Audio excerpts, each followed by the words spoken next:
Hey there, just a quick reminder, we have a mentorship program if you're looking for personalized coaching and mentorship to help guide you to the next level of your interior design business, whatever that might look like for you, whether it's processes and procedures or what services to offer to how to incorporate wellness, intention, or spirituality into your projects.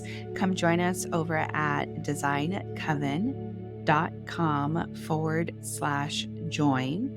Or if you're just in search to connect with other like-minded interior designers, you can join our free community, also located at designcoven.com/join.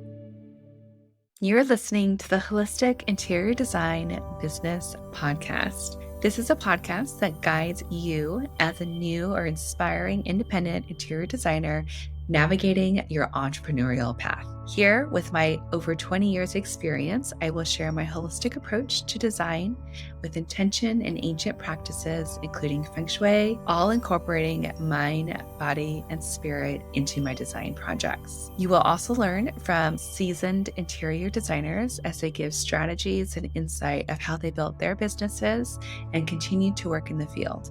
Together, we will discover supportive trade partners, new ideas, creatives, and inspiring artists from around the world. I am your host, Rachel Larraine Crawford. Welcome to the Holistic Interior Design Business Podcast. I am your host, Rachel Larraine Crawford.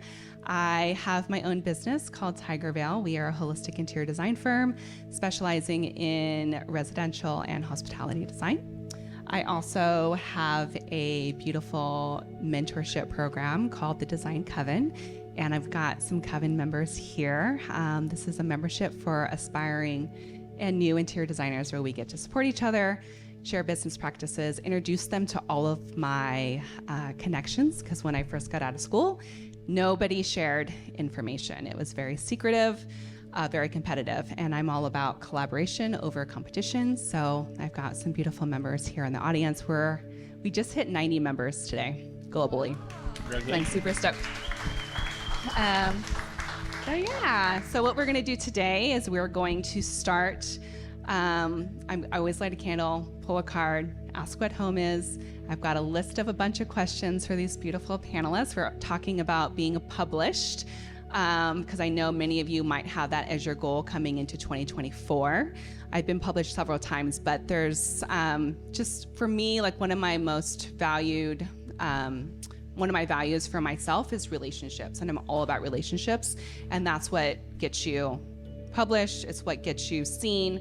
It's how you connect with others. So a lot of that is going to be in relationship to that. Before we start, I do want to just acknowledge that we are on the land of the Kumeyaay Nation, and I would like to honor them, their past, their ancestors, and just give a moment of thankfulness and honor to those people because we are on their land. Alrighty, so let me go ahead and light a candle, set our space. I light a candle just to get us in the moment. For me, being grounded and centered is really important, and being intentional. So whenever I start a project, I'm really intentional about what this project is about, what we're working on. So I'm going to do that here with all of you as we sit here. So fire is the element of creativity, passion, desire. It's also the element of destruction, and sometimes we have to destruct in order to restart. But tonight we're all about creativity and connection. So that's our fire, and I'm going to pull a card. This is my deck that I bought when I was 17. This is my first deck. This is my tried and true. And when I'm pulling cards, I'm just connecting with the energy. So if there's anything that we might need to know at the moment, I'm down for it. So let's see what we've got. We've got the Four of Wands, and there's four of us up here. This is connected to celebration. It's connected to homecoming. It's connected to ritual. And I just think this is a beautiful moment. I'm curious what your guys' sun signs are. Alex, what's your sign? Pisces through and through. So we got water. Ken. Ooh, earth. Oh, you're a Libra too. I'm Libra. We got some air, so we are missing our fire. There you just had it. Amazing. And I'm a Leo moon, so we got some fire there too. All right. So my first question is, what's home? What's home for you, Brady? Or Jim? I think home is where my boyfriend and my dogs are. Nice. I love that. Ken? My home would be where my husband and my 2 girls are, and that is over in Elephant Forest here in North County in San Diego. That is a magical space. Like I don't know if you guys have been there, but it's like the trees, you feel like you're going into like an enchanted forest. That's what I feel like. It's when I go absolutely enchanted. The trees are amazing. The live oaks, when you go down the street, it's so twisty and turny, but getting home tonight with the rain, I'm almost guaranteed that it's flooded out, so I'll have to go down the main roads. Nice. And Alex, what about you? When I read this question, I didn't take it so literally. I think that my home represents a space of being able to sort of undress the robes that we wear as professionals. You know, I think in different ways we sort of have a job where we have to really show up and be someone for other people. And so I think home for me is a time where I don't have to be somebody for something. You know, I'm a mother, but I can kind of show up as I am for my kids. So it's just a place to let the worries of the day kind of fade away, relax, get a little stoned, take a bath, you know. Nice. I love it. So I'm going to start with you, Alex. Can you just give us a little background of what you do, who you are, who you serve, so we can kind of learn more a little bit about you? I was born and raised in San Diego, and about the age of 25, I felt like I was on a hamster wheel here, doing the same thing every day, seeing the same people. And I had gone to Chicago for a friend's wedding in June, asterisk. And I felt very called to be there. I didn't really think that it was something I would ever do. I didn't think I would ever leave California, but I ended up spending almost 10 years out there, where I started as a waitress in bottle service. I'm also a tomboy, so me wearing like little black dresses and like doing the thing was very odd. But nonetheless, I got to know so many people in hospitality, and then eventually worked at a PR firm, and then eventually started my own agency called Chrome City.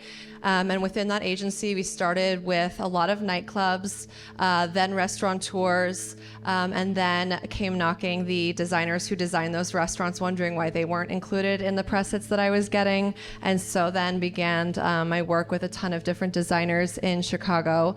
And I moved back about 5 years ago after I had my son. And then 2020 hit. And as soon as we were sort of in the clear, I just emerged very fresh. And very intentional, and without trying to control what was happening. And we've been able to build a really incredible agency since then. We're located in Hillcrest, and we currently serve Basil Studio, Jules Wilson Design, and Bisaha Hospitality. And I'm a fangirl of all 3 of them and feel very fortunate to work with them. Super cool. I love it. Ken, can you share a little? Oh, before we go to that, you have a podcast. Can you just share that? Yeah. So that people can. I host a podcast with San Diego Magazine's president and CEO, Claire Johnson, called Not a Parenting Podcast.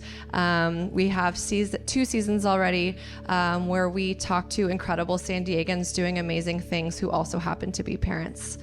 So it's a wonderful podcast. Thank you. Brad, of course. All right, Ken. Can you share? I'm just intimidated sitting next to Alex because she's so well-spoken, thought out, and has a narrative for everything. And I typically would give you I have like a 1-sentence answer. I'm like, I'm good, thank you. So I'm a little intimidated following her. But who am I? What do I do? My name's Ken St. Pierre. I'm the president and group publisher at Modern Luxury. I run the San Diego and Orange County markets. Our company has about 85 titles in 23 different markets, so we're all over the country. Everything we do has a golden thread of luxury attached to it, so it's all about the luxury lifestyle in all of these markets. Little backstory on me is I got my first job working in any form of publishing was in high school on my school newspaper. I was the editor-in-chief of my school newspaper, and then I got my first job working in advertising sales. Back in the day, anyone who's a little bit older might remember that they used to have classifieds in the back of newspapers. So the first job I was able to get out of college was selling classified ads in the back of a newspaper. And we sold them for $3 per line. And so I remember buying myself a thesaurus because I thought if I used larger words, you'd have to buy more lines and I'd sell more. And that was my start in ad sales. And since then, I have worked my way up in the industry. So yeah, got my start at the very, very bottom and started there. And now we're here. So there we go. All right, Jim, what about you? So I'm Jim Brady. I'm a photographer. Also starting to work in video these days because. I was in architecture school and realizing it was like, oh, this is not right. There's something not right here. And I took a photo class and loved it. And so I just told my parents, I said, well, I guess I'm going to change. I'd always wanted to be an architect. So like suddenly there was like, no ground under my feet, but that's what I liked. So I just left and went to art school and did photography. And then after school, I was kind of lost, and I was in an architectural bookstore one day, and I was just looking at all the books, and like there was a book on architectural photography. That's how dense I am. I never thought about all the books I was looking at. Somebody had taken those pictures. I had to have a book that said it was on architectural photography. So I bought it, and I still have it. And so I worked with interior designers, architects, landscape architects, hospitality people, just people that build stuff, basically. Amazing. So one thing I love connecting with new designers, aspiring designers, because they always have this fresh take. And when I talk about like publishing or marketing or media or whatever, they're like, but I don't have anything to publish. Like, what do you mean? Like, what do I do? Like, they kind of freak out. So Alex, my first question for you is, how important is social media presence for the design professionals, and what tips might you have for effective social media branding, especially when they don't have these things to show at the moment? Yeah. I'll start with the latter question, if you don't have a lot to show, and kind of work my way back to your trifecta of a question. I may need to ask you again what that first part was. I think if you don't have a lot to show, you can have a lot to say, and you can have a great perspective, and you can show a lot about what inspires you. I think today I was just on a call talking through some strategy around social media, looking at some examples that a very well-acclaimed firm here in town was really looking up to in New York City, the way that they had curated their content. And as I was looking at the content that they were looking up to, as I admire their work all in its own, what I noticed about the curation of the content from this New York agency was it wasn't all project photos. It was an album cover. It was a beautiful piece of pottery. It was a vintage photo of their father. And so I think people, like you said, I think post 2020, we emerge in a way where we aren't wasting our time with people that we don't want to spend time with. And we're also really drawn to the stories behind people, what they're inspired by, and how maybe a design of something simple like a shelf in a bathroom could have come from the vintage car that was in their father's garage. And so I think sometimes we limit ourselves in our thinking about this has to be a perfect photo of a perfect thing, or I haven't done that perfect thing. And it's so limiting, because I think when you can explain who you are as a designer by what you're inspired by what you see, by the places you've traveled to, you really can get jobs off of simply just sharing your authentic self and what you're inspired by, because somebody may say, holy shit, my dad had that car too. I'd love to learn more. Let's go grab coffee. And you never know where that can go. So I think if you have a limited examples and opportunities, you can also shout out, especially when you're first starting, people in San Diego or otherwise who are doing great things, and be sure that you're crediting them, you're crediting the subcontractors, you're crediting the photographers most importantly, because just you tagging those people to say like, saw this today in Modern Luxury, photographed by so-and-so, I'm so inspired by the way that they did X, Y, and Z. You're showing your perspective, you're shouting out to people that are in the industry, accomplished, and who knows if they repost that, and then all of a sudden you're getting exposure to the photographer's Instagram, the publishing Instagram, and more. So that's one.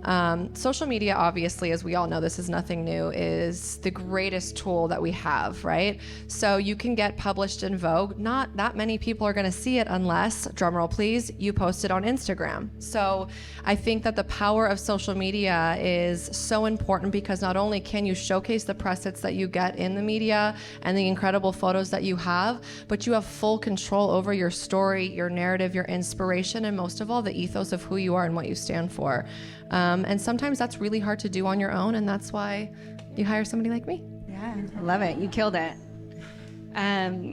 Ken, I was talking a bit earlier just about relationships, and I know that we've been building our relationship for a few years, and same thing with you, Alex and Jim. Like, I'm always connecting and networking and introducing myself and just going to all the things.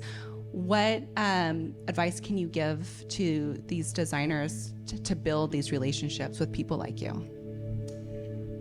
Good question. I think that for a lot of us, we're looking to get published and you want to connect with an editor. I think the best way that you can do that is to be consistent, right? You've got a project you're working on, you've got an idea, put a package together, have a hook, have an angle, tell the story and send it over to the publisher or the editor with a reason why, right? Because sometimes we'll get pitches from people that don't make any sense. Right? It's just, there's no logic to it. We don't know what we're being pitched. Are you inviting me to dinner? Like, what's going on here? Do you want me to come and eat in that kitchen? So what are you trying to achieve, right? So if you're clear and concise, you're able to share a catalog of images, you're able to tell about the story and present it to an editor, then you're going to come across as somebody who is worth opening an email from, right? And so you're presenting a nice package. That editor can then look at the package that you offer and say, okay, here's a great group of imagery, here's a clear, concise story about the angle, here's the hook, and when you do that, those are the types of stories we're going to pick up on. And if you're doing that consistently, then when your name appears in their inbox, you're the type of email that will be opened and not deleted. Yeah, it's that consistency. It's that showing up, right? Mm-hmm. Show up, Yeah. be consistent, and do a good job. I love it. And Jim, what role does professional photography play in getting projects over to Ken? Do you have some advice there? Well, I mean, hopefully the pictures are good enough that they would look at them and say, yeah, we'd love to run this. So that's kind of where it starts. Now, I think you would also ask about, like, the difference in doing that and just sending some, like, phone shots. Well, sending some phone shots is going to show your project maybe in a dreadful light, maybe not as bad as that, but it's not going to give them something that they can run with. And a lot of magazines are to have the time, the staff, the budgets to take care of reshooting everything. So if you send them a package of complete photos, then they can see what you've got. And what I would suggest is, in a room,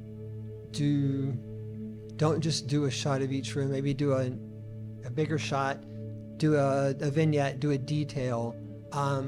Then that gives them stuff to play with. If they do want to run it, they can go, we'll run this whole room, we'll do this vignette, we'll do this detail. You have different shapes, verticals, horizontals, squares.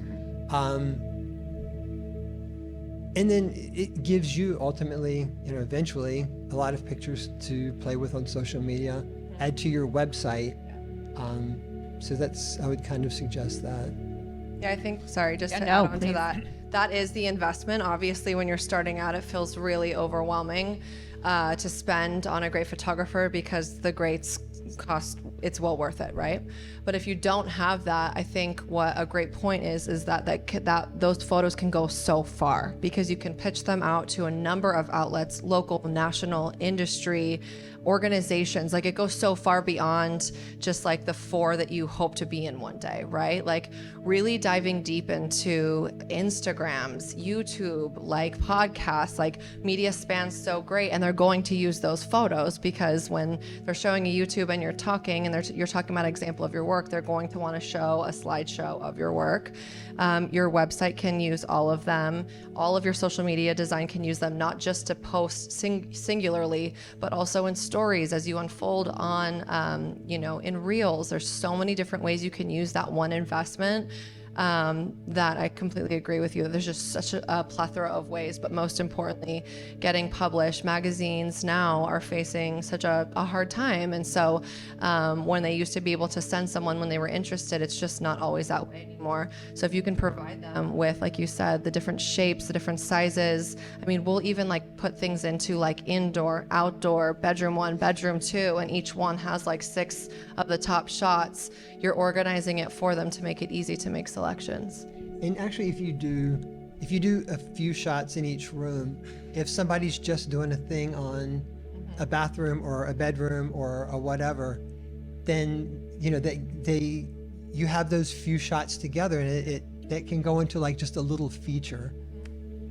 Yeah, and if I can add in from the publisher's perspective, when our editors receive images, it's funny, we encounter quite a few different things. One would be you send over about 800 images, and we're just like, what's going on here? What's this all about? And who has time to go through 800 images, right? We don't want 800 images.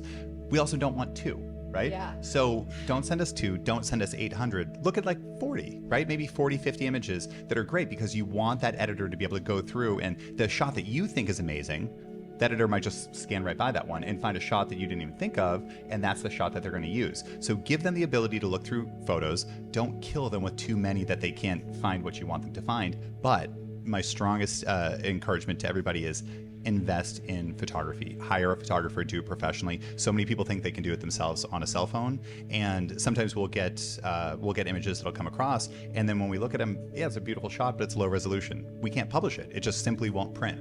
So what do we do then? We're saying, well, we close the book in a week, so can you get out there and get it professionally shot this week? And if not, well, we're going to move on and select the next project. So pay for the photographer, make that investment, send us quality images, and those are the things that are going to get picked up. So Ken, you're looking at photos that are already done, edited, ready to go. You're not sending out your photographer to get these shots. They need to come prepared. Yeah, correct. I think most publications are the same this way, where, like Alex was saying, the budgets aren't there to have photographers on staff going out to these projects. So you're paying for the photography, you're sending it over, and then if the photography's there, then that's what'll get published.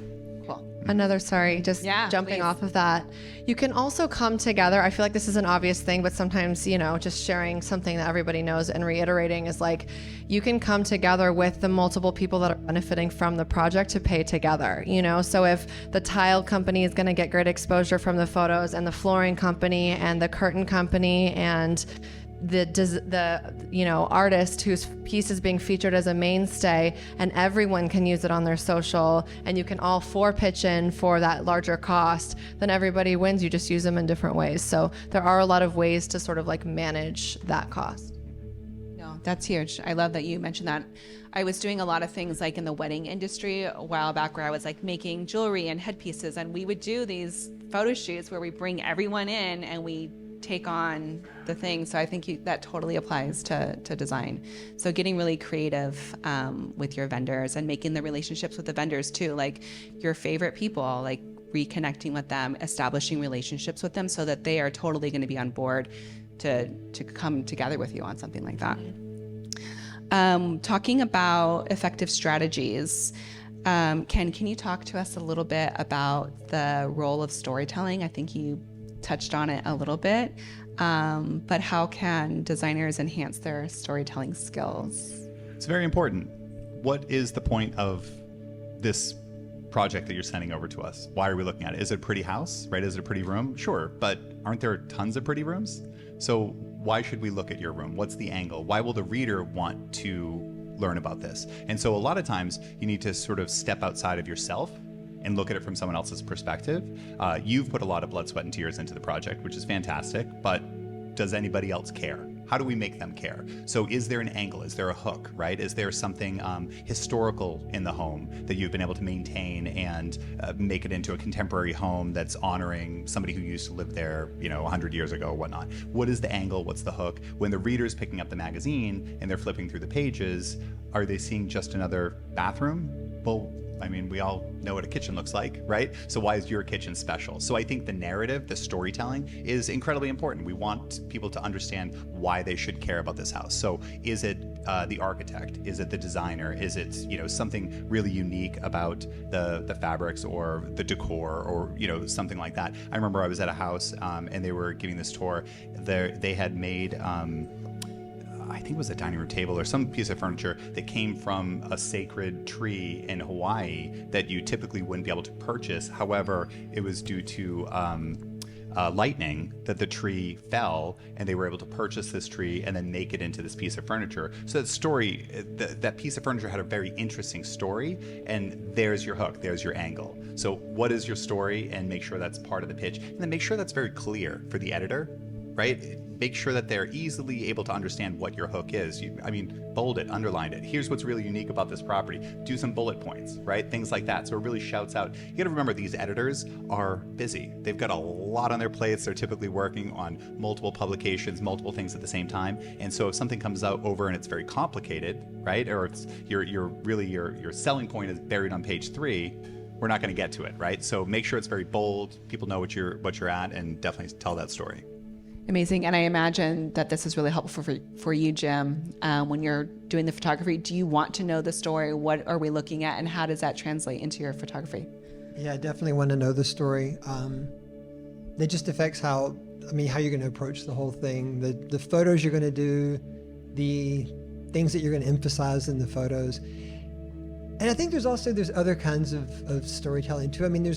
I always am curious, when I'm photographing rooms, what kind of what do you want this room to feel like? Is it a bright, happy room? And sometimes, you'll run across rooms that are really different. They go from bright and happy to much more dramatic, but, are we going to do both? What do you want it to feel like? So I think feeling is also, a story. I want to touch on this too.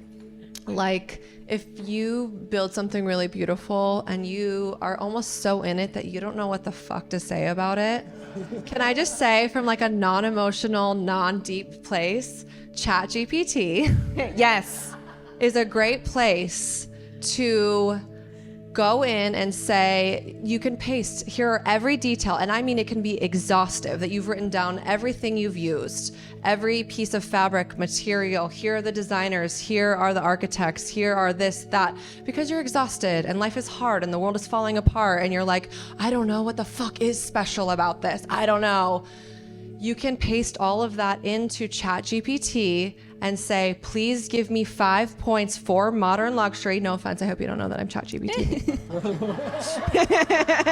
it's helpful. it's very helpful. The editors are probably grateful, oh my God, this girl sent 7 paragraphs, or ChatGPT found 5 bullet points. Right. To help you sort through the info. I'm pitching the publisher or the editor, usually, of Modern Luxury San Diego, who covers, and fill in, go find that paragraph of what they cover. Here is my project. You paste your whole thing, and at the end you say, give me 5 points of how and why this is important to San Diego for a luxury market for January 2024. And you're welcome.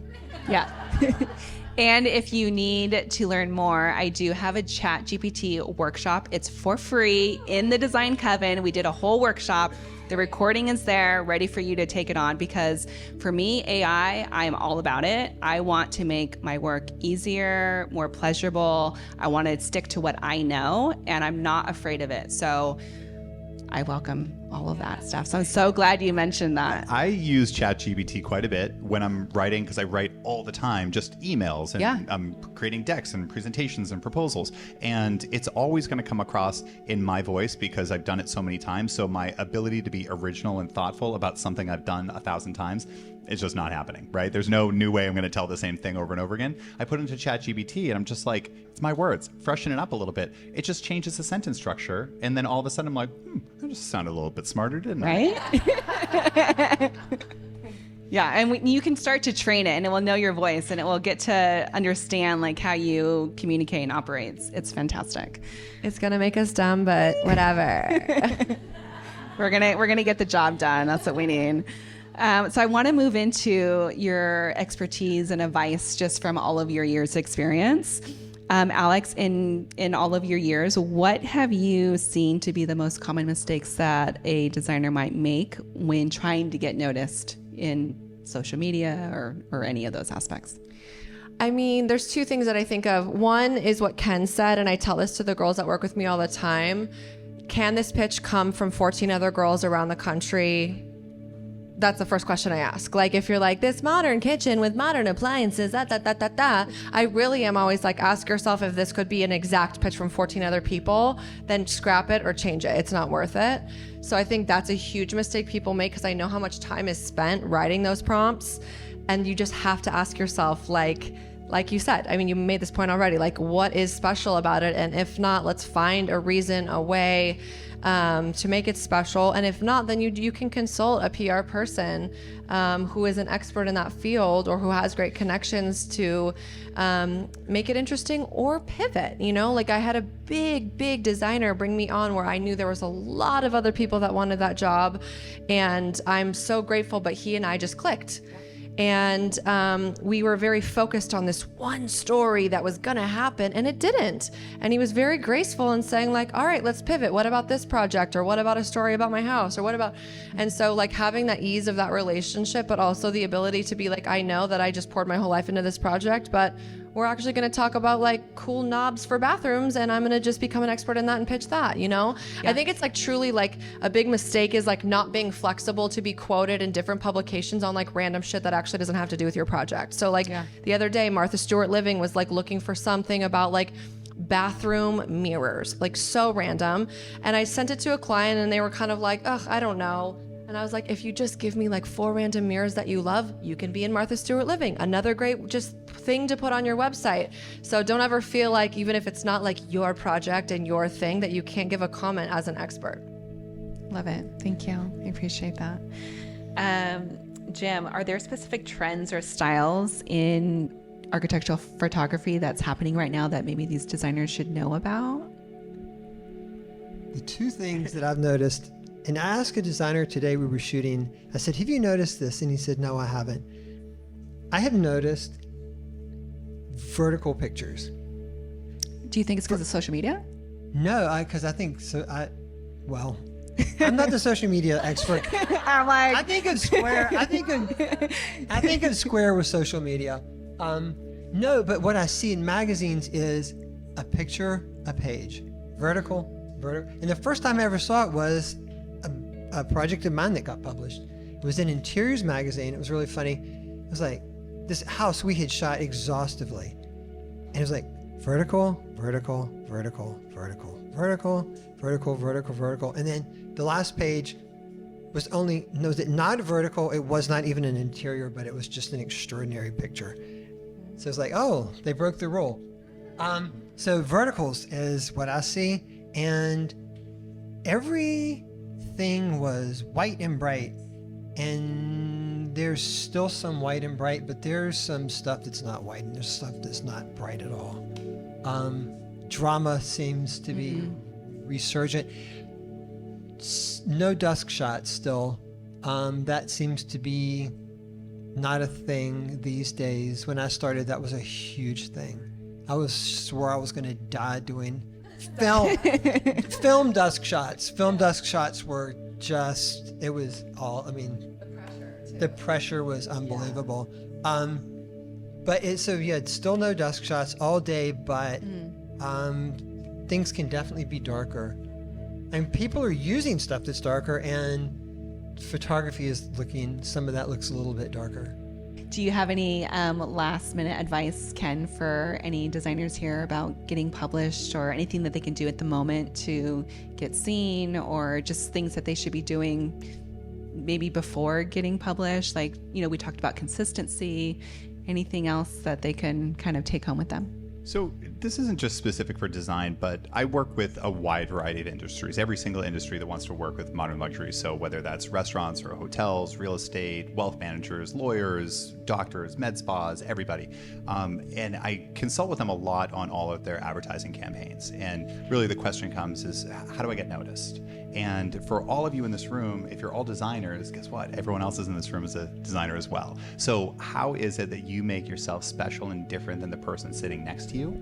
And I think that there's it's just like this human nature that all of us were like, okay, I'm supposed to be something else. So let me try to make myself into that thing that I think you all expect that I should be, and then I'll be respected in this industry. My recommendation to everybody is to just go the opposite way and find your own authenticity. And if you're authentic about who you are, people are going to resonate with you. They're going to connect with you because you're being truthful and you're being honest.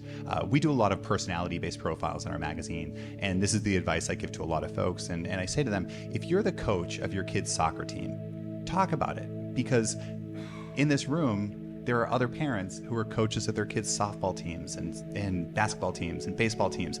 And those people will relate to you as parents because you all have that shared thing in common.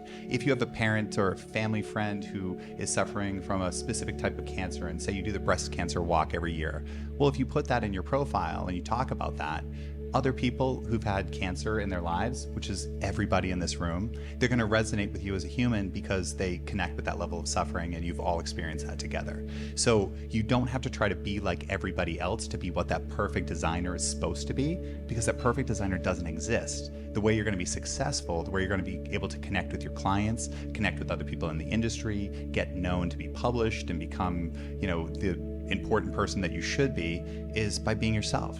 Just being authentically true to who you are, and then hopefully that's an awesome person that people want to get to know. How do I follow that? I hope your authentic self is awesome. No, it was a beautifully said thing. I mean, I can't agree more. I think that, not everyone is going to like that authentic person, but the right people for Absolutely. you will, right? Like Ken and I have a very seriously deep friendship, and our families are close, and his husband is truly one of my best friends I've ever had. And that was an authentic friendship. That wasn't like me putting on the show. We met because I was producing Drag Queen Story Hour, and I invited him and his family to come, and that was something that was important to me as an ally and as a queer person. And so, just there, I think to his point, it's not going to be for everyone. That is kind of the point. It is for the right people to find you, and you can start over anytime. I've started over so many times, as I'm sure all of us have, or I've said, I want to reverse. I don't like the people I'm around. I want to clear the slate and start over. So, But to your point, if you were fake, our relationship wouldn't have happened, right? Because if she was pretending to be somebody else and I connected with that person, it's going to be exhausting to keep pretending for the rest of your life to be that person. So just be who you are, and you'll connect with the people you're supposed to connect with, and you'll grow your business, you'll grow your career, you'll grow your friendships, and then you just get to be yourself every day. Yeah. And that's just a lot more fun than trying to be somebody else. Absolutely.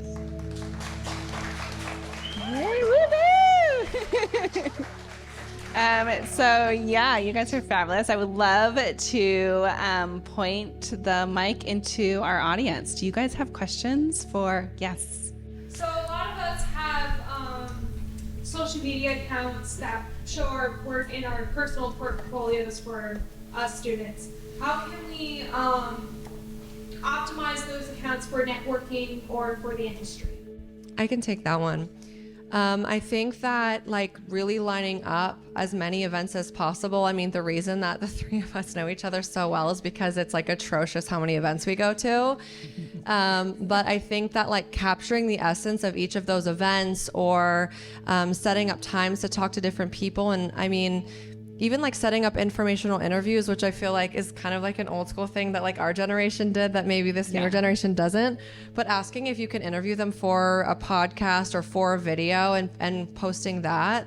But also making a reel about an amazing interior design networking event that you went to, and tagging them, and trying to, find everybody's contacts that were at the event and tagging them. I think it's even if you don't have a lot of traction on your social media yourself, if you can reach out, find the people that were there, the venue it was at, tagging the venue, finding the hashtag for the event, tagging the event organizer, the organization, the national chapter of the organization, just getting weird with it. I mean, one post takes at least an hour for us, because we're making sure the music's right, the music and the clips are going at the same time. We're tagging everyone, we're tagging the right brands. And so I think the more reach you can have with that, and consistently, you will find your reach. Yeah, and I think what you guys are doing right now by showing up, coming to these events, going to any networking event you can, even though if it's really scary, I'm usually at them, so come and hang out with me. I will take you with me, and we'll go and we'll hang out with Alex and Ken and all the things, and I see Jim at a bunch of things too. So you're all welcome to come hang out, because I'm always down for it. Next question. Yes. So my question is a bit about clout. So there is well-deserved and well-established big names in today's industries in luxury and design. And a lot of people in the room here are starting, emerging, creative, and there's a lot of gumption that we have to keep our own individuality.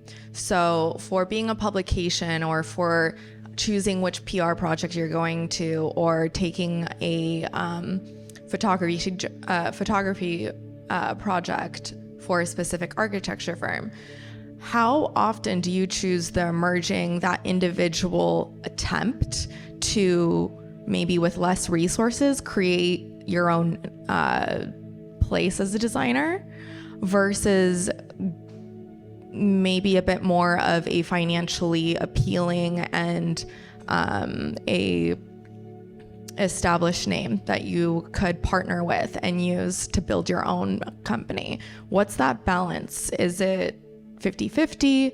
And do you think collaboration is the answer? Anything around there? That was a fire question.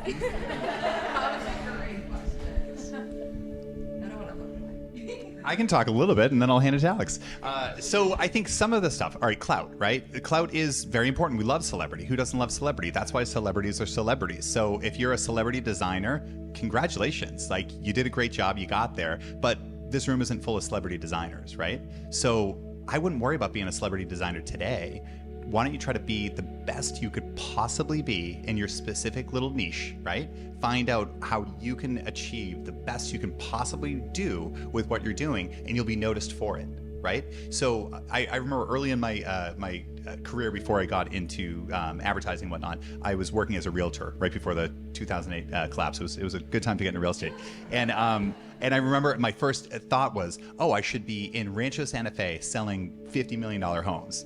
And the broker at the time said, do you know anything about Rancho Santa Fe? And I was like, well, I know it's north of me. And he's like, have you been there? No. Do you have any friends or family who live there? No. So why would you think that you're going to be a successful real estate agent in Rancho Santa Fe? He's like, you live in North Park. You have friends in North Park. Your friends all live in apartments and condos. They don't live in $50 million homes. Don't you think you could be more successful in North Park, right?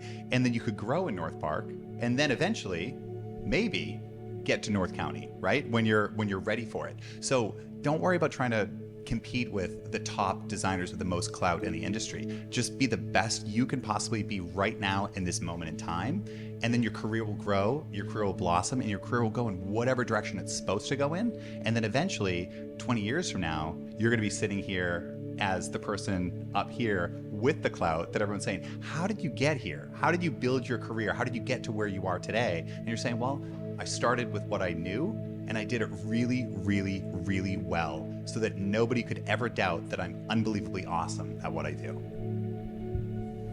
I like your question because I feel like it's also like a business question. Like, how does us as business owners manage working with the big boys and girls who can pay us a lot, who are super dope, that look fabulous on our websites and make us look like bosses, and the ones that are so incredible and emerging and probably can't pay us shit, but we have like a great connection with, right? Like, is that how, that's how I heard your question. I think that for a long time, when I owned a much bigger agency in Chicago, I would often try to find a big boy that actually wasn't that sexy. There's actually no gender to this. I just call it like, you know, the big boy client. You know, it's some like, you know, I'll give an example, like pretty lame dentistry firm that I would never put on my website, but has tons of money to justify my ability to help an incredible creative that can't pay me anything, because at the end of the day, I have a full staff I have to pay. And so for me, I think as a business owner, that's often how I've been able to balance it. Like, we have two really incredible big clients, and then also work with two incredible charities, and that is the ability to balance that out. So that's really what it is for me. In my ethos as a business owner is like, I love that I've worked hard enough to be able to be asked by these big design companies and these big hospitality firms. They chose me. Like, I still every day pinch myself for that. There are plenty plenty of people that they could have chosen, and they chose me. And at the same time, it's important for me to bring in, and I think also it doesn't have to be like you hire me and I'll take care of you. It could also be that like these guys pay me in my agency and we're going to the same events and we're around the same people, and all of a sudden we want to do an art show in a different space. That, you know, like that collaborative nature is also something that we all yearn for, that San Diego's known for doing in a shitty fucking way. You know, like Chicago, you'd be like, I want to do a drag show with this liquor company and these 25 people. And it was like, done. Collaboration all the way. So I think if it's something we all yearn for, it's something we have to work harder for. And I don't think it has to be like an agency or a publisher necessarily like working, or even a photographer. It could just be like a collaboration project because we're all creative, running in the same circles, showing up to the same events. And it doesn't have to be like someone hiring me to do. So there's two different ways to look at it. One is like I have to have bigger clients to help, you know, clients that can't pay. And at the same time, it could also not be like a hiring situation where you're paying me to help you. It could be very much that like we found this cool little weird space outside that we want to do a cool photo shoot or an event that makes sense for the right people at the right time, and there's no like money exchange. And I also wanted just to add, like when you're talking about comparing yourself to like a big name or that kind of thing, you have a lot of power by being small that these big people can't do. So you showing up, being able to talk, going on, you know, these stories and just explaining things. They might not have time to share all this stuff where you can, and you can really show your personality and show who you are. And social media is a platform for you. So make your own stage, make your own spotlight. Like that's partly why I created this podcast. I wasn't going to wait for someone else to put me on their podcast so that I can talk about holistic interior design, because that's what I'm all about, right? And I go on Instagram and I pull up my tarot cards and I'm like, yep, this is me. And people that come to me because I'm showing that stuff. So you really have to empower yourself, and don't wait, because no one's going to put you on that spotlight if you're not showing how awesome and cool you are already. So it's about showing up and being seen and doing it yourself, and then getting all of these other people to see you. Yeah. And don't ever treat anything as a stepping stone. Take everything seriously. Do the best job you can do with that, and people will notice. People will notice. And that's kind of how I got started. I had a situation, it didn't really involve much in the way of money, but involved my getting to shoot a project every month and get it out there. And then I had the opportunity of selling pictures and stuff. And they let somebody else do it one time, and the guy just treated it like that, and they didn't have him back. And they kind of treasured me after that. And so, I mean, you know, whatever level you're at, that's where you are. I mean, it's not just a beginning thing. It's where you are right there, right then, and you give it everything you've got. Any other questions? I got a couple. Oh, yeah. Okay, I got a couple questions. Okay, so one, Jim, you just mentioned like selling photographs, and a photographer we work with just mentioned that on a shoot last week, which was, he's like, don't give away your photographs for free. So he's like, if you have photographs where, again, you've got vendors like Arteriors or, you know, Urban Lighting or whomever it might be, he's like, they want that content as well. So does anyone have any advice of like how you actually can, you know, because you get an exchange of getting your name out there, but he said to make sure it's a good balance for both people, both parties. Does anyone have any idea of how to monetize photos in multiple ways? That's kind of how I'm hearing With the vendors. And so you're a designer, you hired a photographer. Correct. Well, what I tend to do is to say, get everybody involved in the photo shoot, or you can be the person who is like responsible for paying the invoice. Then, you know, the photographer can sell photos to the other people and credit you back part of that, so that can help bring yours down. You know, there are a lot of different ways to do that. Is that what you mean? Yeah, maybe that's a good idea, because he didn't really elaborate on that, but maybe that's the perspective. He has the rights to the photo. Right, and so you shouldn't just be giving the photos away, but, you know, what I tend to do with clients is, you know, they'll do this thing, we'll have like a fee worked out. They may already have paid, then other people get interested, and then so I sell them the use of things and credit my original client back, and so the next shoot they get, they have a credit. Okay. Yeah, it was just good to get that feedback, I think. It's just how do we... Exactly. It's a big investment in photo shoots, and everyone does want content nowadays and wants to see new things and different things. And so, yeah, that idea of how do we get everyone involved, and it gets your photo out there even more, I feel like, too. So I think the idea of crediting a client is incredible. I haven't heard that yet. I recently did a shoot that cost a tremendous amount of money and for my client. And we paid an extensive creative fee, her to be there, her to shoot all day. I mean, it was an extensive shoot. And then a licensing fee that was astronomical. I mean, I was go girl. I mean, photos were worth it, right? But I think the fee structures are changing a lot, especially with social media. I noticed a good friend of mine who I'm sure people in here know, which is Stacy Keck. She was just recently posting, even last night, about the many ways that photographers need to be standing up for themselves in how you're using them, where you're using them, creating smaller packages. You can use these, 10 for social media at this cost instead of just you're paying a creative fee and multiple other fees. So I think we need to continue to honor that craft, because it's a craft that is sort of timeless and also needs to be sacred.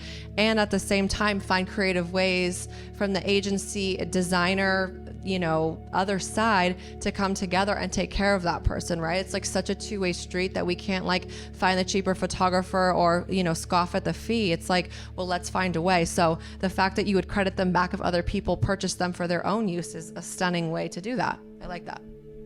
And maybe it's different too, coming from a photographer trying to sell the photo versus the designer, because they're we'll post your name, that's what you get. Yeah. And so it's the photographer's hey, I've got these packages, because, and then it feels different because you're actually the one that took the photo. Yeah. So I think, it's just one of those things that you might, talk with your photographer about. That's probably one of the biggest conflicts I deal with at the publication on a consistent basis. I mean, truly, the most regular conflict we have is about photo rights, and we have an upload portal. So if you email me a photo, I won't publish it. I'll send you back to my portal, and I'll make you upload it through the portal, where you sign the waiver saying that you have the rights to this image and we have the rights to publish it, because then we hear from somebody who, in a situation like that, well, I paid for the image, well, I shot the image, well, it's my kitchen counter, right? And okay, well, whose image is it? And so many people, it's really interesting, that have no concept that a photographer deserves to be paid, right? That well, it's just an image. Why can't you give me all the B-roll? Why can't you give me all the images just for me to use? We already paid for the photo shoot, right? And then we'll have people coming back and saying, well, can I get those extra images? Yeah, well, you have to talk to the photographer. You have to purchase those from the photographer and license them from the photographer.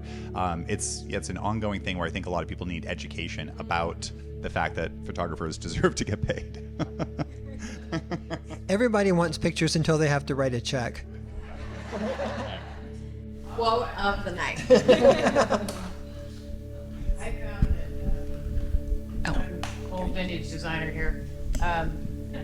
When I've been published in the past, that it was in San Diego Home and Garden, or in the front page of the home section of what used to be the paper that we used to have. That's now kind of not there anymore. But then I find a year later, I'm in someplace, and I see my picture on the cover of some magazine, some national magazine that's, so it made it around. I said, well, who gave permission for that one? But it's nice because it's there, but but you want to make sure you have credit so they know who did the work. Yeah, I think Jen had a question. So let me give you my mic. Jim, can you explain sort of the process a little bit more about, paying for a photographer and then the licensing and the usage of the photographs, between who owns them and how do you work that out with your photographer? Oh, God. I'm not sure we have enough time for this. So typically the photographer retains copyright to things. At the same time, I would never sell a photograph or the use of a photograph to anybody who didn't have anything to do with the project. I've actually had people contact me. Oh, I saw those on your website. Can we buy use of those? I'm like, who are you? No, you can't. So, I mean, every photographer has like a different way of doing things, but you know, I'm kind of set up for San Diego market, so I tend to be much easier. Usually for my clients, it's, you know, unlimited use, just by yourself for your own self-promotion. So that's what my thing says. Other people, you know, do it different ways, and it can be very complicated. One thing to keep in mind is that places where we've run into trouble is when a photographer is hired to shoot a project. Everything's legit, above board, the photos are submitted, everybody has the rights, everyone thinks that everything is completely normal, except that piece of art that's in the photo is licensed to somebody else. It is a huge thing. It's a huge thing, and then you're like, God damn it, that's my fault now? How is that my fault, right? But you were reproducing somebody else's image and wasn't intentional, and you weren't really thinking you were doing anything bad. You were publishing a beautiful room that you designed. So that could be a challenge that you run into as you design these homes and you have beautiful works of art, how you're able to shoot that room with that work of art and get it published without that publisher getting into trouble for publishing the image that you wanted them to publish. Is this your next workshop? Well, I feel like this is like a clearly say is that's another benefit of getting original art and connecting with an artist so that you guys are all together on the same page versus getting art that's reproductions that you buy from a big box store or somewhere else. So I'm all about supporting local artists, spotlighting them. Taylor Chapin, who is our artist here tonight, she's not here, but her art is in the entry. We did a beautiful artist spotlight in February when she was making that art. So our Design Coven members got to go to her studio, meet her, see these pieces of art when they're in their raw form, and then we get to enjoy them now. So I just want to do a shout out to these beautiful artists and to incorporate original art into your work and connect with them so that you don't run into things like this. Any other questions? Yes.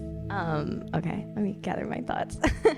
Basically, I am kind of curious from the designer's standpoint, how do you ask for credit of a project that you've done that has been shared by not so much like people who are seeing it, for example, a coffee shop that I designed. How are you asking for credit from these vendors who are sourced in there and sharing it and crediting the photographer and the space itself and leaving you out? And what do you do to bring that in as a small, as little guys, we don't really have our own marketing team to push it out, and we still want to if they mentioned it, that could mean so much for this company to share my name with their platform. Yeah, and your coffee shop, everyone talks about it. It's absolutely gorgeous. Can you share the name? It's called In Our Cafe. It's downtown. And I know you guys have seen it on Instagram because it is like the San Diego coffee shop. But I think part of that too, and I think it might come back to Alex, is when you are connecting with that client, having them share the story of you and who you are. Because I think people do it not realizing, and they don't know. Yeah. So they're just posting these beautiful images and stories, and they're going to the coffee shop and they're Instagramming it like crazy. It's all over. But I think part of it is telling the story of who you are. And I think what you said, it sounds so lovely, but it just doesn't happen that way. Truly, I'm obnoxious, as you can probably tell. I'm a shark when it comes to social media stuff. I definitely will DM people and be like, oh my God, sorry, I'm just gonna be really honest right now, fake, oh my God, love that post. Would love if you would credit me. This is my agency. This is what I do. You have to be relentless. You have to not give a fuck what they think about you. And also I think providing very separately from being a shark online is also providing that whoever's doing the social media for the coffee shop, hey guys, just catching up, seeing the incredible things you're doing, with a sandwich mode, kind, to the point, kind, which has taken me years to perfect because it was usually just to the point, to the point, to the point. But I think that saying something like, you know, we've seen everything you're doing, I see you expanding your storytelling, could totally not be true. And thought this could be a really great way to highlight some of the incredible local people working with you, passing them the idea. Here's a few headshots of me. Here's some other work I've done. Here's my bio. Like, hand spoon feed them all of that information. And don't be afraid. What are they going to say? Not now? Cool. I'll check back in a month. And don't worry, every month after that till you do it. Period. Like, what do you have to lose? Nothing, you know? Like, don't be embarrassed. Don't be embarrassed, because it's something beautiful that you poured your heart into. And I promise you that I always tell the girls, bother them until they literally say, please stop, because what do you have to lose? So I think, you know, passing that information along to their team, their storytelling team, their social media team, very kind of like buttoned up and put together, which we'll be learning at our workshop. And also, like, anytime people would comment on something that I did where I didn't get credit, I would literally be so obnoxious and be like, hope you come to our next one. Like, can't wait to see you. Here's Chrome City. Or like DM, like, thank you so much. Do you mind tagging me? Like, who cares? Yeah. Can we get a who designed it page, Alex? What do you mean? Like a PR, like all the designers who designed it, and then it's Long Play Hi-Fi who did the interior of Long Play. You should start It's that an Instagram. art. I really don't want I don't have to. time. Somebody else has to do it. I like that. No, that's so important. That's truly like an incredible idea. Yes. I'll start the spreadsheet for you. But I would agree with Alex with what she's saying is that you have to be your own best advocate. You have to speak up for yourself.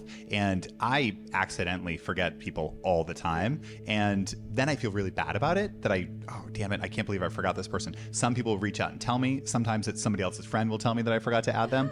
Or I'll be reading it, you know, at like midnight. I'm sitting on my phone in bed and I'm like, God damn it, I didn't even tag the venue. Right? And I just hosted a party there, like, delete this post. So sometimes it's just human error that they're forgetting, but a lot of it is just the squeaky wheel gets things done, right? And I remember hearing a while back some good adage about why people should advertise, why you should market yourself. It's like winking in the dark. Only you know you're doing it. You could be doing a phenomenal job, but if you don't tell people you're doing a phenomenal job, how do they know? If you're not your own best advocate, if you're not speaking up for yourself, then people will absolutely walk all over you, or they don't even realize they're walking all over you. They just were walking. You just weren't making a sound. So make a sound, let yourself be known, and then do your own self-promotion. So you have this awesome coffee shop. I'm sure I've probably seen images of it online, but I don't know you're connected to it, right? So be the one to promote the hell out of it. I mean, listen, I sit next to Alex. I see her, she'll post something that she did, and a week later, she'll post the same thing again. Like, she's talking about that party, right? And I'm like, I went to that party last week, and she's posting it again, and she's talking about it again. She's making sure that everybody knows all these awesome things that she's doing. And so when I follow Alex, I know that she's got a ton of stuff going on because she's the one talking about it, right? And so, and I actually had to take a page out of her book and really boost my own social to say, yeah, I'm also doing a ton of awesome stuff, but there was sort of this idea of modesty, right? That I didn't want to be bragging. I didn't want to talk about all these things I'm doing. But then I realized I'm promoting a brand. I have to be talking about it, right? So I had to find a way that I could authentically still be myself, tell the story, and then talk about all the cool things we're doing. And because no one else was going to do it, right? And you've been crushing it. Yeah, working hard. I took a lot of advice from Alex. Oh, Brienne. Okay, this was an easy one then. Okay, it's kind of when it comes to publications and things like that, and especially San Diego, you know, there's an aesthetic, right? Like white oak floors and white bright spaces. You know, what's the line of content and like new photographs and projects you're looking for? Like, we tend to do a little bit different and unique stuff. And what's the fine line of like posting unique, new, fresh perspectives of interiors versus like what maybe your readers want? For modern luxury specifically, we definitely lean towards new, modern, contemporary, right? That's just sort of the angle of what we go on.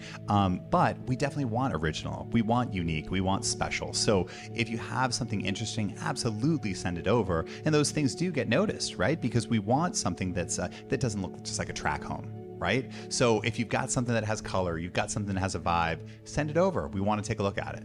Awesome. Thank you. And I think with that, we will close out. They are going to be here this evening to answer any of your questions. Before we go, my last question is always, what do you do to stay grounded, centered, present, mindful? Any tips and tricks that you can share with all of us? Because I feel like we're always just running and don't take a moment. So I'd love to know what your personal practices are for that. Jim's like, I don't know. Jim is so basic, and then we're going to get this at the end. But that's all right, because then you'll forget what I said. My thing is just a couple of things that are, to me, absolutely fully engaging. Baking and playing softball. Those are the two things where I just forget the world exists and just focus on that one thing right then. And then later I go like, what was I doing? Send out. Yeah. Perfect. For me, staying grounded and it's health, wellness, all of that stuff. It's making sure that I'm working out consistently, eating right, all of that stuff. I think eating has been the number one thing I've been focused on this past year, and it's really just changed my mind, changed my body, everything. But for me, I'm a dad. I have 2 little kids. I have a 6-year-old and a 4-year-old girl. They're just the cutest little girls in the world. They keep me grounded because they're just so real and present, and you just have to be present with them the whole time. So they are a great grounding force for me. And I have to say, probably the number one thing is I'm just married to this awesome guy. My husband's amazing. And so it's we have created this amazing family where, I have someone who does take care of me and make sure that I'm doing all the things I'm supposed to do and is there to support me and whatnot. So I think just having a great family is what has allowed me to really succeed in business and in life and all of it, and be really well-rounded. If he was here, he'd be crying so hard right now. I'm sure he's going to be crying when Alex texts him this in about 5 minutes. He's going to watch this and be like hysterical. For me, I'm a mom and I absolutely love my kids, but I feel like my identity, sometimes the way to ground myself is not around them. Yep. With all due respect for who they are and how wonderful they are. And, their love brings me so much joy, especially my son. He's like my soulmate and I just want to be with him forever and always. But I think for me, what you lose when you become a CEO and a mother and a partner is that alone time in your early 20s. I'm always like, if I could just bottle that up and get that back. I miss that so much. So I think alone time for me, I don't care if I'm walking, grocery shopping, it doesn't matter to me. I love to be alone. I've lived alone more than any of my friends. I just adore it. I do go to this yoga class on Tuesday nights at Sojourn Healing Collective with Kelly. That's just a deep stretch and it's just deeply effective. I call it church for me. It's just a stunning experience. Anyone can do it. It's just moving your body, because I truly am terrible. I just sit and then I drive home and then I sit. It's just so bad. And lately it's been just incredible friendships. I feel really grateful to just be attracting and really, I had to really hardly close some doors to then open the door to the right people. And I feel like I found that. So I would say those things. Amazing. And also, I just want to have a shout out to how people can find you, what's your website, and we'll have all of this in the show notes too, so you don't have to worry about writing it down. So can you share with us how to get in contact with all of you? And we'll start with you, Alex. Sure. It's ChromeCityCreative.com. I'm updating my personal page, but that's AlexandriaOtt.com. And we're on Instagram, ChromeCityCA, Alex V. Ott on Instagram. And I also have an underground dinner series called The Blank Table, which is the .blank.table, which is also an incredible experience and a great way to meet people. You can find me at The Blank Table with Alex. Her dinners are amazing, so I definitely recommend checking those out. Great networking too. There's a lot of really amazing people, and the food's always killer. You can find me, Modern Luxury. So Modern Luxury San Diego, Modern Luxury Orange County. You can find me on social media. Ken St. Pierre on all the social handles. Perfect. Jim? And Brady Architectural Photography. .com and on socials. Instagram is the same. Instagram and website are the same, so. He's consistent. I love it. I'm like, and he's just like, it's this one thing everywhere. Amazing. Amazing. Well, thank you guys so much for coming on with me. Thank you. Thanks for having us. Thank you. And that's Thank you all so much. Did you guys enjoy this? This was fabulous. Thank you, Rachel, for hosting.